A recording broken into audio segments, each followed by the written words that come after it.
All right, good morning. For those that don't know me, I know I've spoken at a lot of conferences and meetup groups and all of these other things over the years. I'm Brendan McAdams. These days I am a consultant at Bold Radius. I do consulting and training, mostly focused on Scala, Play, Akka, and all the things, especially from the Scala side, whatever on Scala. I've been learning a little Scala JS, but I'm still very confused. I want to talk about Scala macros for mortals. So this is something where I've been learning them. I'm trying to specifically do this as not quite a beginner's talk. I mean, I expect that you guys are probably going to have some level of Scala knowledge to know what I'm doing. This talk is entirely Dustin Whitney's fault. I was in New York in October for, he asked me to speak at a meetup. He's like, you should talk on macros. It's like, I guess I have to learn macros. But I've improved this a lot. So the original version of the talk was sort of, let's walk through the documentation and understand. For this version, I've written my own macro. And we'll talk about what that macro is. And we're going to look at two different ways to write that macro. There's really two styles you can use to write macros right now. And we'll see if we understand what's going on when I'm done. If not, I apologize, but hopefully we'll get there. This is also how I learned to stop worrying and mumbling curse words when I go through this, because it can be confusing, but we see them all over the place. So the question first is, what are macros? And the reality is the documentation is pretty good these days. I got a lot out of the documentation of just lots and lots of detail of how they work, corner cases, understanding what's going on. Someone has been giving a lot of love to the documentation who deserves, a lot of praise, because good documentation is always missing from projects in many cases. And so, of course, summarize it in one word, because I don't want to read all that documentation. And there's an awful lot of it. And really what it comes down to is metaprogramming, which is the Latin for... actually, what metaprogramming is code that writes code. And that's really what we're doing with macros. We are using code to write other code. We can write new methods that actually expand out to something that appears as if it's built into Scala. We can write annotations sort of like we can in Java, except they happen at compile time and not at runtime, which means you get the performance of as if you'd written some complex thing at compile time. And that part, to me, is one of the most compelling, because it's something I've always wanted to sometimes be able to do, is have code gen, really good code gen around Scala for things that I've seen in the past. So we write extensions to Scala, and it's important to remember these macros are expanding or evaluating at compile time. That's what we want from them. The whole point is that we get this at compile time so we don't have this huge runtime reflection penalty if we can avoid it. And they may generate new code. So maybe you will have an annotation or a method that spits out a whole new tree of code, a new class maybe. Or evaluate existing code. So you could do validation, which is actually what the macro I've written for this is validation of code without changing the code that's already there. I'm actually forcing compiler errors if you don't pass my rules. Now, I'm going to look briefly at what def macros are. We're not going to write a def macro. There's only so much time, but def macros are going to be written in the same way as we write annotation macros, just they're not annotations. This is an example from Shapeless that I'm going to show very quickly, but these are used to write new methods. And Shapeless has ill-typed, although Miles told me I think someone else wrote it. This is part of Shapeless. The idea is what you say is this code should not compile. So you give ill-typed a block of code that you expect not to compile. In this case, 1 + 1 cast to an int compiles, and therefore we get an error. And this is an example of a def macro where you've written something that's a function. It looks like a new built-in Scala structure. Scala Test has a version of this based on ill-typed, as I recall. Bill may correct me on this, but I believe someone told me it's based on ill-typed. And that's really cool as well, because you can say should compile or should not compile. And it turns out when you're writing a validator macro, it's really great to be able to write unit tests that say this should not compile. An example of macros from annotation macros here, this lets me write annotations, as I said, which can be rewritten or expanded when we compile. If you're familiar with the app trait in Scala, it does not have an attribute of hello or a member of hello. And test clearly does not have a member hello. And what we've done is we've written annotation that under the covers rewrote the object test and added a member called hello. So that when we run our code at runtime, hello is materialized into this code. And that's one example of what I could do with an annotation.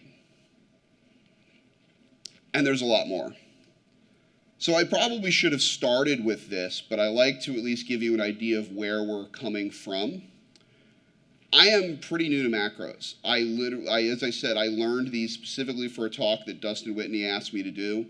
I've been learning more. The original talk was based on the docs. Now I've written my own macro. I'm trying to avoid the macros everywhere urge, which people fall into.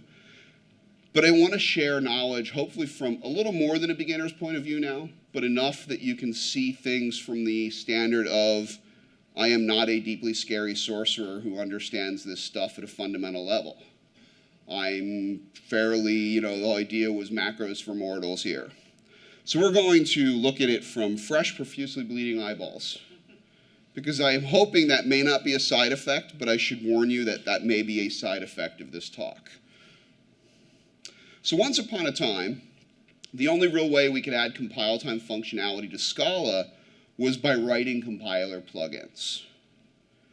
And it was esoteric. It was a little hard to ship because you had to have people add a compiler plugin. Now, SPT happens to have a nice add compiler plugin thing. But at the same time, you're adding phases to the Scala compiler. You've got to be aware of where you're plugging into. It's a lot harder to not necessarily mess things up. And there wasn't at the time a lot of good docs or examples. I tried a lot. I helped maintain a compiler plugin years ago that generated syntax diagrams. And it was really confusing because I had no real sources other than source code for how to do this. And most importantly, you needed to know the AST, the abstract syntax tree of Scala, which you can think of as really nested classes that represent a tree to be converted to bytecode. Except that's not entirely true anymore because it might be converted to JavaScript as well. If you've seen Scala.js or Martin's talks lately, Martin talks in terms of targets no longer being just bytecodes. And I think that's really fascinating from a community standpoint that we've gotten there where we have different targets for what we're doing. I've done a little bit of compiler plugin work, as I said.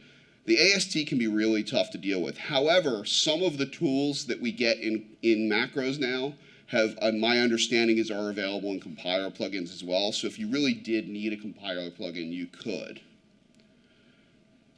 Here's a little bit of a taste to whet our palate on what an AST might look like, and I apologize in advance.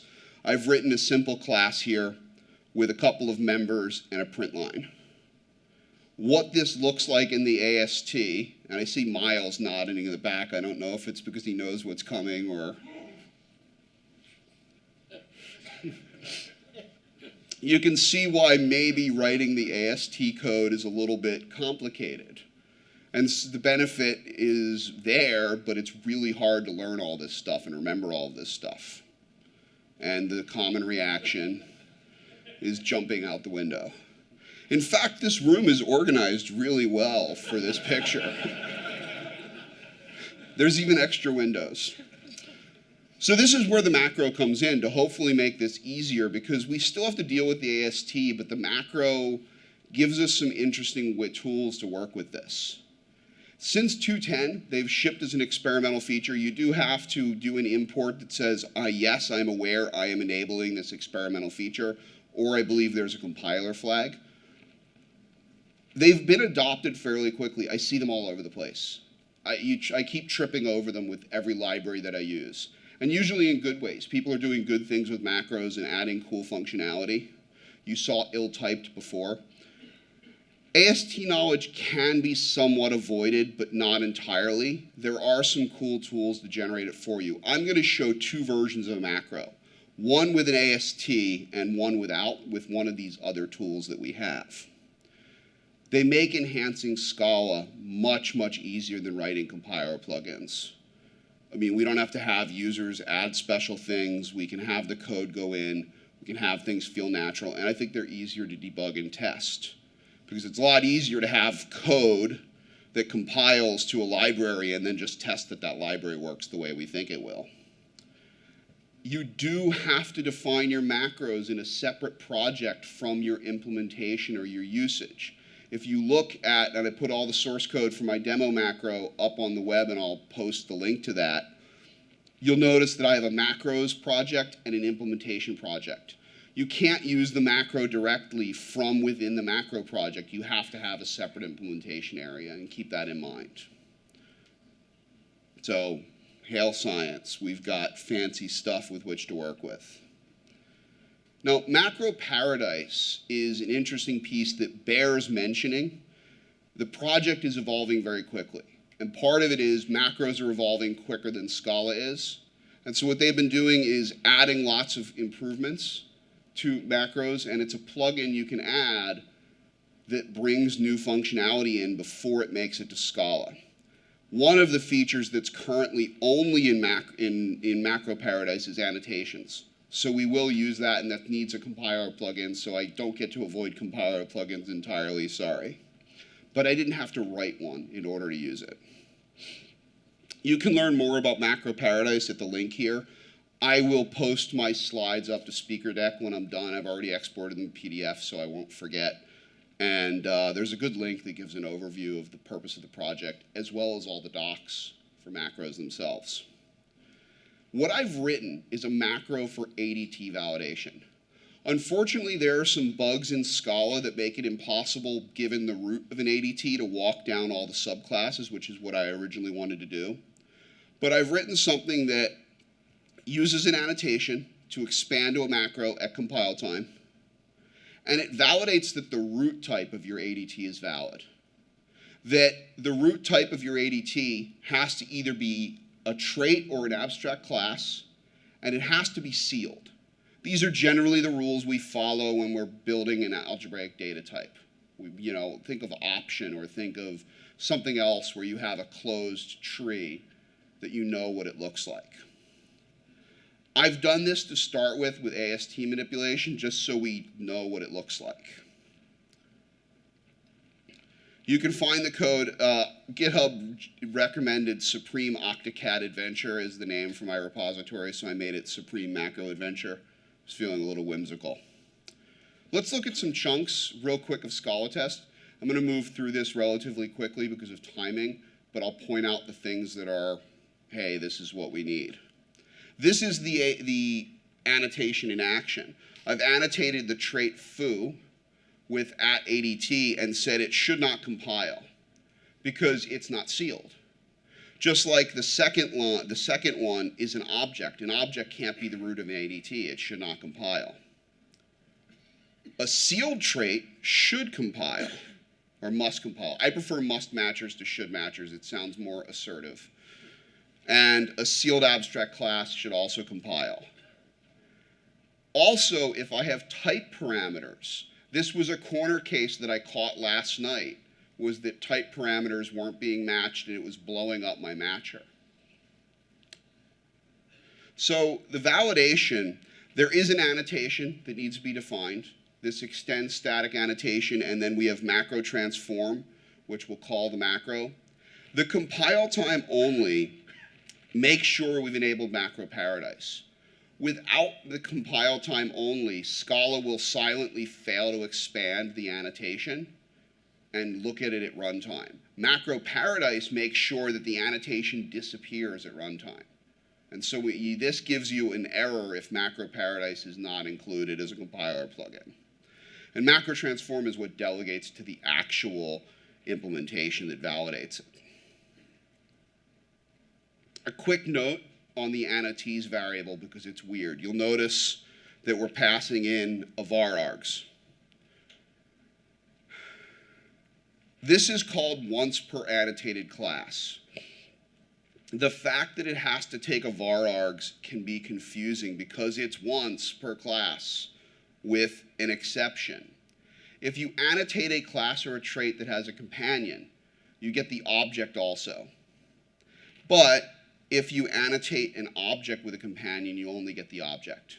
Daniel Spuick gave me a really lengthy explanation of it earlier that I can't re-articulate, sorry. There's a good reason why, it was, oh, okay, it clicked in my brain.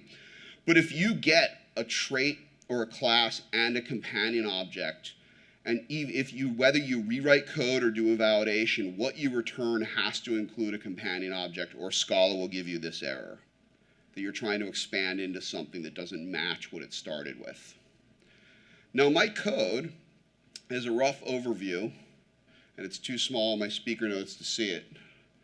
There's a couple things. Enclosing position is the point in the code that we're working with. I alias that to P so that I can reuse it in my error messages.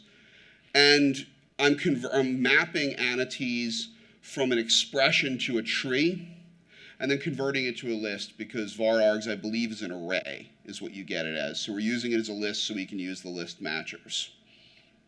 And then I'm doing result tree, and I've left that code out until we can look at this if we wanted to. We do have to return something. In this case, I really need to return the original syntax tree. I need to return the code that I started with unless I'm deleting that code, which isn't what I want to do. We could write new code and generate new code and spit that back out of this, however. So we match a tree here. And these are part of the AST. Class def represents a class or a trait. There's a couple of arguments. Mods are flags. Flags are things like sealed, final, case. All of the different things that we would attach to the beginning of a class or a trait definition. Name is the name of it. T-param or type parameters. Impl is what's known as a template, and it really partly is the body of our code. So we're saying if this is a class def, capture all these variables, and then I delegate, because there's a couple places where we match to another method called validate class def. The second line, the second match, is if the list includes a class def and a module def is an object. And then we look at just an object def, and there's a bunch of other corner cases that I've left off for vals and vars and defs and other things. But it's val def and def def. And then for a val def, you've got to check if it's mutable or not. And then there's some matches here. Technically, I could fall through if you found a corner case. I don't have a default catcher, but I would rather the compiler throw a match error if you give me something weird, at least to start with. And we can validate our valid possibilities here by saying, the mods has to include the flag trait. And, if mods is a trait, it has to include the flag sealed or there's an error. What's interesting here is info. Normally you don't see info messages from the compiler, but unless you turn on, I think, warnings or deprecation, but you can force it to show. So I spit out a message that says sanity checks OK, and it'll show you the line of code that you actually annotated. And on a companion, we match and make sure that we glue this together. I forget who told me how to glue this together. I couldn't figure out how to return, because you have to return a tree. You can't return a list of tree. And this was using quasi-quotes, which we haven't talked about yet, patching together the class def and the module def to return a new tree.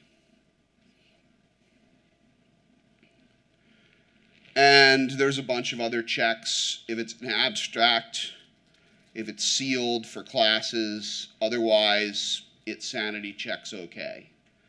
This is the version using the AST. It's OK, but it's harder to read, it's harder to write potentially, and there's a better way of doing it. It does lead to a little bit of drinking. Or a lot of drinking in this case. He doesn't seem to stop. Now, the AST, macros still are really built with ASTs, but we have a better way. We have better tools now to work with. The first and simplest, Reify, does help at least understand what the AST looks like. That's what I used in that first example. So peeking at my first example, I did this with Reify. Tree will replace the Reify's expression with the AST, and show raw converts it to a printable format.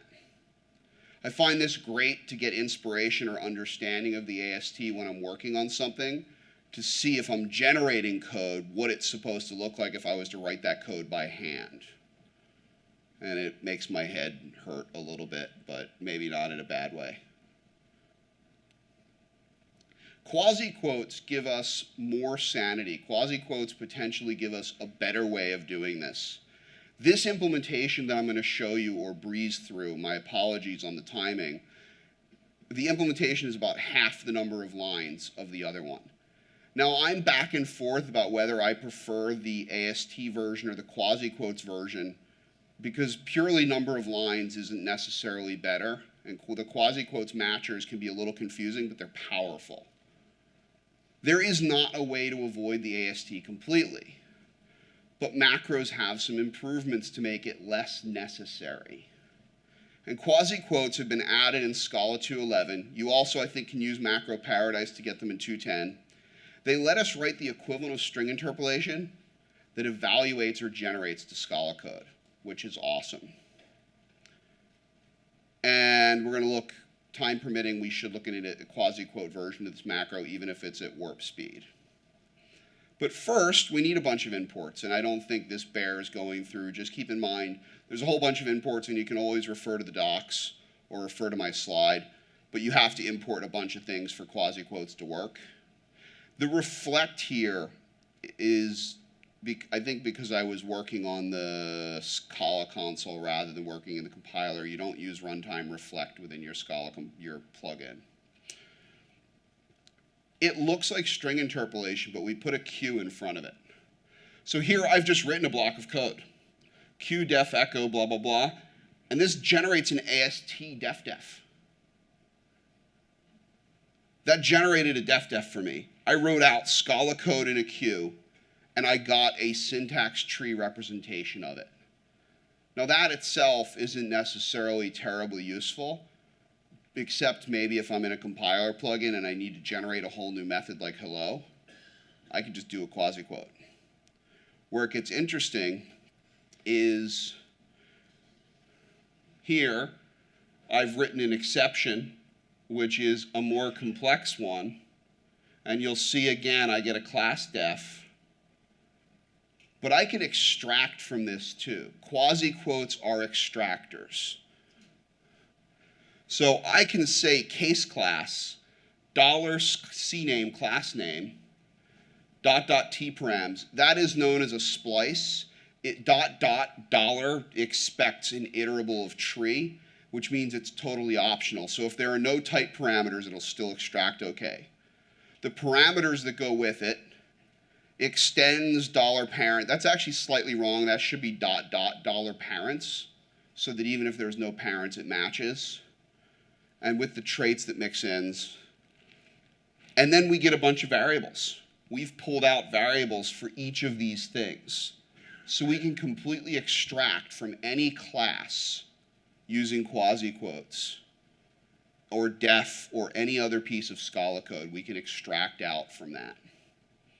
And the ... is known as a splicing rank according to my speaker notes, which expects an iterable of tree. I think this is pretty brilliant. I was really surprised by how cool this was when I first worked with it. Having written compiler plugins, having been playing with this, it adds some really interesting stuff to the picture. So my macro, if I was to use quasi-quotes, I can go to a pure match statement. I can get rid of that validate class def. I could do everything in line with pattern guards as well. So we write a nice clean, quote unquote, because if you look at the code, you may not agree with me, a nice clean Scala implementation of a pattern match. And by the way, quasi-quotes can generate just about everything. The docs have definitions for just about anything you would ever need to do in Scala, including partial function, case statements, etc. And they're really well documented on what the data looks like. There's like a QP for pattern matches and other things. As I said, it's nearly half the number of lines. So here is a match of this. So I'm saying mods, I'm capturing whatever flags are at the beginning. I could say $sealed, but Scala will not allow me to say $sealed, $abstract. And by the way, when you're working with quasi-quotes in an annotation plugin, it turns the trait into a sealed abstract trait. So mods captures all of those mods I had before, which are the flags. And then the rest of this looks like what we saw already. We get the body. And then I just have a pattern guard that says if it's sealed, great. Otherwise, it falls through to an error. The matcher in the macro does not understand that an error stops the world the way that an exception does, so I still have to return that tree element even though it'll never be returned.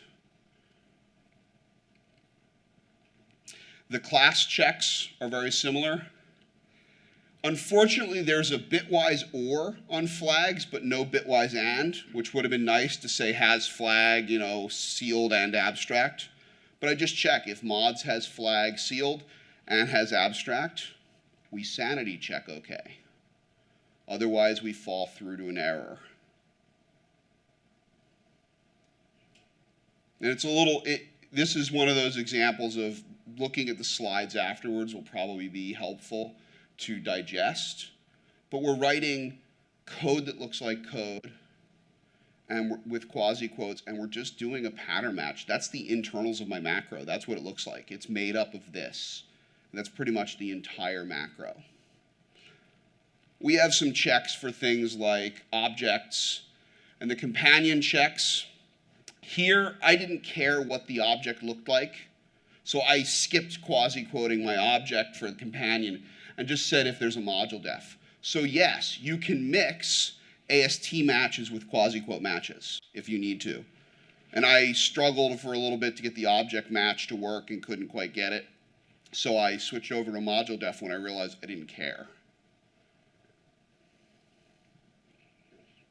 And finally, we check again on the class module def plus class for the companions. I'm just about on time, and I apologize for running through this so quickly, but I'm happy to answer questions afterwards as well. I'm happy to sit down with people and show you my code. The code is also all posted, and I'll have Brian link it to people or something similar. But generally, my reaction has been this. Ow, my bonitis. So a couple of closing thoughts. Macros are very cool. It seems like once you understand them just a little bit, you want to go reaching for them. You want to go grab them and be like, I want to use this. I don't know what I'm going to use it for, but I'm going to use macros. I had that feeling. When I first learned them, I had that feeling that I had to fight. Everything was, I could solve this with macros. When all you have is a hammer, everything starts to look a lot like a thumb. And that's really what you should consider when you're looking at macros, is that not everything is a thumb. Sometimes it's a nail, or worse, it's a screw. And hammering screws in defeats the purpose of screws. So they can enable great development, but they can also hinder it. Think about maintainability. If you're an open source library author, I think it's one thing. If you're working on a team of people who aren't going to understand macros, you're probably not going to want to take a vacation anytime soon once you write the macros. So keep that in mind. And I think we have a few minutes for questions. Katrin? So the question is what my take is on exceptions when there's errors in my macros. I don't know that there's, you mean exceptions with exceptions I write to tell other people? No. So we're talking about exceptions that the macro system gives me because I didn't write something right. The answer is it depends. Like anything else with Scala, they seem to have done a pretty good job of at least giving me some information about what went wrong. I showed that one esoteric error message that you get when you don't return companions. And sometimes you've got to go looking stuff up. There's lots of Stack Overflow questions about this stuff. Sometimes the exceptions are clear, sometimes they're not. Sometimes you've got warnings in the docs that it's going to happen, but I wouldn't say that it's a smooth sailing experience necessarily. So I don't know if everyone can hear that, especially on the camera, but the question was, what do we know about the impact of macros on compile time?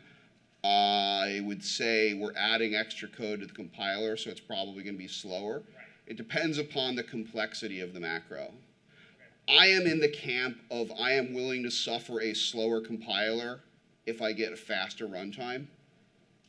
I may not be normal for that, But for me, I mean, the macro gives me power, and I'm willing to sacrifice that, especially in the case of a validator, of being able to say, I want to validate that this code looks like something. But I think it's inevitable that we're going to take a compile time hit in performance. So you're asking if there's compile time performance tools to understand that. I am not sure, actually. I have not come across anything. I don't know how easy it is to debug the performance of the compiler. But that would be general. That wouldn't just be macros. I think that would apply to anything with the compiler, is why is it taking so long to do something? And given the phases of the compiler, I could see that being a complicated problem. Yeah.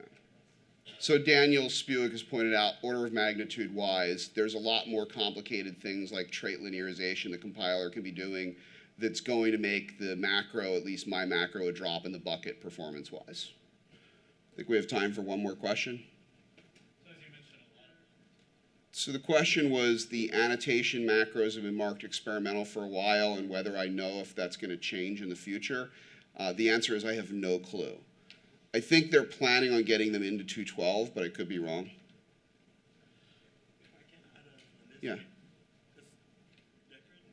So it sounds like the focus on development is more on Scala Meta, which doesn't contain def macros or annotation macros yet, and Eugene could definitely use support in getting that stuff implemented well. I think Brian is trying to signal to me that we are done. Yeah, we're done. And so I will exit stage left, and thank you very much.